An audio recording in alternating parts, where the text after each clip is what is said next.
কিছুদিন আগে এই যে ডোনাল্ড ট্রাম্প হামাসের বিরুদ্ধে একটা ভয়ঙ্কর রকম হুঁশিয়ারি উচ্চারণ করেছিল, আপনাদের অনেকেরই হয়তো মনে থাকবে। ওই 20 জানুয়ারি ক্ষমতায় আসার আগে, সপ্তাহখানিক আগে একটা হুঁশিয়ারি উচ্চারণ করে বলেছিল যে আমি ক্ষমতায় যাওয়ার আগে ওই হোস্টেজ যেগুলো আছে হামাসের আন্ডারে, হামাসের ক্যাপচারে যেগুলো আছে ওই হোস্টেজগুলো, তাদেরকে যদি মুক্তি দেওয়া না হয় তাহলে গাজায় কি করবে। এবং নট অনলি দ্যাট, বলছিল যে যদি একটা শান্তি চুক্তি না করে তাহলে গাজা একেবারে নরকের আগুন জ্বালিয়ে দিবে। এই কথা শুনে অনেকেই হয়তো মনে করেছিল যে ডোনাল্ড ট্রাম্প তো ভয়ঙ্কর হিংস্র টাইপের মানুষ, এরকম মনে করবে না। কিন্তু বিষয়টা আসলে তা না। হামাসকে যদি আপনারা ভালো করে জানেন এবং শুনেন এবং তাদের আদর্শ কী, তাহলে তাদের প্রতি আপনাদের যে ধারণা এটা কিন্তু পুরোপুরি চেঞ্জ হয়ে যাবে। সমস্যা হচ্ছে আমাদের বাংলাদেশে যে মিডিয়াগুলো আছে এরা বস্তুত আপনাদেরকে প্রকৃত সত্যগুলো জানায় না। তাদেরকে কি বলে স্বাধীনতা কামী, তাই না? কিন্তু আসলে কি তারা তাই কি না, আমরা এই ডোনাল্ড ট্রাম্পের মুখ থেকেই শুনি।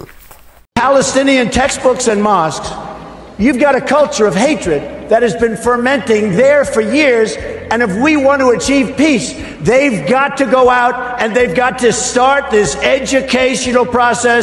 They have to end education of hatred. They have to end it, and now.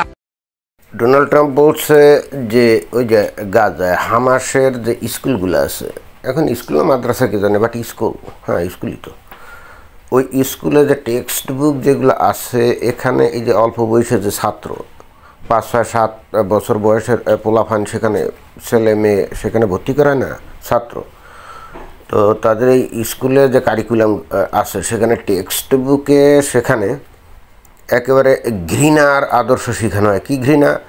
অমুসলিমদেরকে, বিশেষ করে ইহুদিদেরকে, ইসরায়েলিদেরকে ঘৃণা শেখানো হয় এবং একই সঙ্গে অমুসলিমদেরকে ঘৃণা করতে শেখানো হয়। বিশেষ করে খ্রিস্টান, ইহুদি এবং ওয়েস্টার্ন পিপল, এদেরকে ঘৃণা করার যে আদর্শ, এই ছোটো ছোটো বাচ্চাদেরকে ওই স্কুলেই সেটা শেখানো হয় একেবারে প্রাইমারি লেভেলে।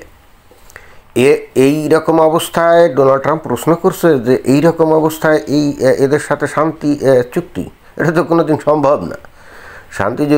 শান্তি চুক্তি যদি করতেই হয় তাহলে অবশ্যই তাদের স্কুলে এই যে ঘৃণার আদর্শ প্রচার যে করা হয় বা ঘৃণা শেখানো হয় তাদের ছাত্রছাত্রীদেরকে, এইটা এক্ষুনি বন্ধ করতে হবে।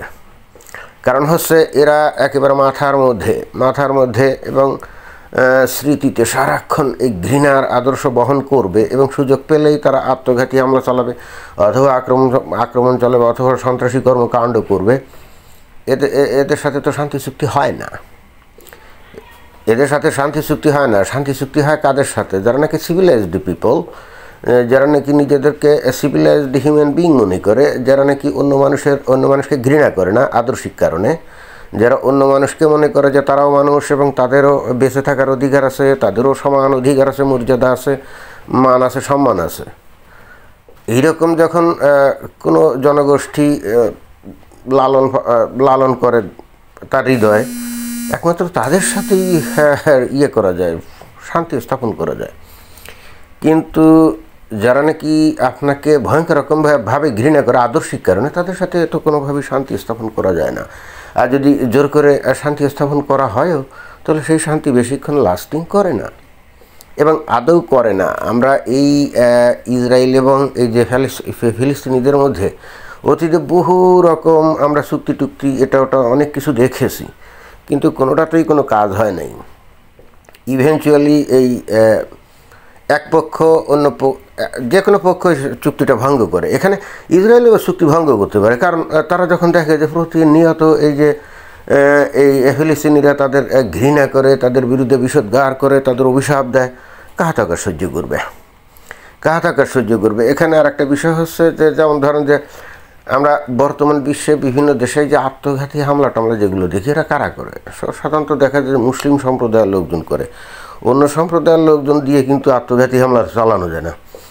তখন কিন্তু এই যে এক শ্রেণীর মুসলমান লাভ দিয়ে চলে আসে। তারা কি বলে যে একজন মানুষ এই ধরনের সন্ত্রাসী কাম করছে বলে কি সমস্ত মুসলমান কি ওই সন্ত্রাসী নাকি? তারা যুক্তি হিসাবে ভালো যুক্তি দেয়। বাট প্রশ্ন হচ্ছে যে একজন ব্যক্তি যে আত্মঘাতী হামলা চালালো, এটা সে কোথা থেকে পেল? এটা সে কি নিজে নিজে করছে নাকি? যাদের উপরে সে হামলা চালিয়েছে তারা তো তার শত্রু না, তাহলে তার উপরে কীভাবে হামলা চালালো এবং সেই কোন আদর্শ থেকে উদ্বুদ্ধ হয়ে এই কাজটা করলো? এই যে ডোনাল্ড ট্রাম্প কিন্তু সেটাই বলতে চেয়েছে যে বস্তুত ধর্মীয়ভাবে এই গাজার এই ফিলিস্তিনিদের মুসলমানদেরকে, সেই অমুসলিমদেরকে ঘৃণা করার শিক্ষা দেওয়া হয় এবং সেই শিক্ষার কারণে বস্তুত আসলে এদের সাথে কোনো শান্তি টান্তি করা যায় না। তো যাই হোক, অতীতে আমরা দেখতাম, কিছুকাল আগেও দেখতাম যে ওই যে মুসলমানরা এই যুক্তিগুলো দিত যে একজন সন্ত্রাসী কর্মকাণ্ড করছে ইসলামের নামে বলে সবাইকে আসলে সন্ত্রাসী নাকি, এই যুক্তিগুলো ইদানিংকালে কম দেয়, কারণ এর এগেনস্টে অমুসলিমরা এখন মোক্ষম জবাব দিতে পারে। যেমন এই যে ডোনাল্ড ট্রাম্পও পারে। দেখছেন, ডোনাল্ড ট্রাম্প কিন্তু অনেক বিষয় সম্পর্কে হয়তো তার এত জানাশোনা ছিল না, বাট তার লোকজন আছে না, তাকে জানিয়ে দেয়। তো যাই হোক, ঠিক এই কারণেই কিন্তু ইসলামিক ফান্ডামেন্টালিস্টদের ব্যাপারে এই ডোনাল্ড ট্রাম্প কিন্তু ভয়ঙ্কর ক্ষিপ্ত।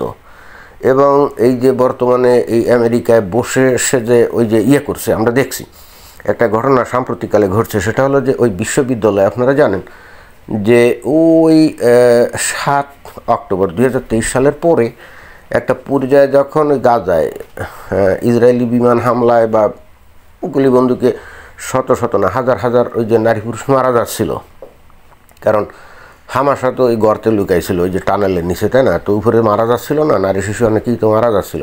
তখন কিন্তু সারা পৃথিবীতে, ইউরোপে, বিশেষ করে ইউরোপে এবং আমেরিকা, কানাডা, এখানে কিন্তু বিশেষ করে বিশ্ববিদ্যালয়ে যে ছাত্রছাত্রী, এবং তারা কারা? তারা হচ্ছে এই মুসলিম দেশ থেকে যাওয়া ছাত্রছাত্রীরা কিন্তু এই যে ইসরায়েলের বিরুদ্ধে প্রচণ্ড রকমভাবে বিক্ষোভ দেখাচ্ছিল এবং কোনো কোনো জায়গায় তারা ভাঙচুরও করছিল।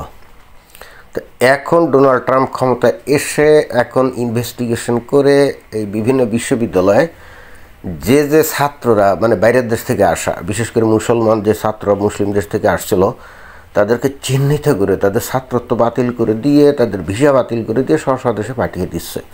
এবং আজকে দেখলাম যে কলাম্বিয়া বিশ্ববিদ্যালয়ের একটা এরকম ছেলেকে তার ছাত্রত্ব বাতিল করে, তার ভিসা বাতিল করে দিয়ে তাকে একেবারে সোজা দেশে পাঠিয়ে দেওয়া হচ্ছে। তো কেন এই কাজটা করছে এটাও বুঝতে হবে।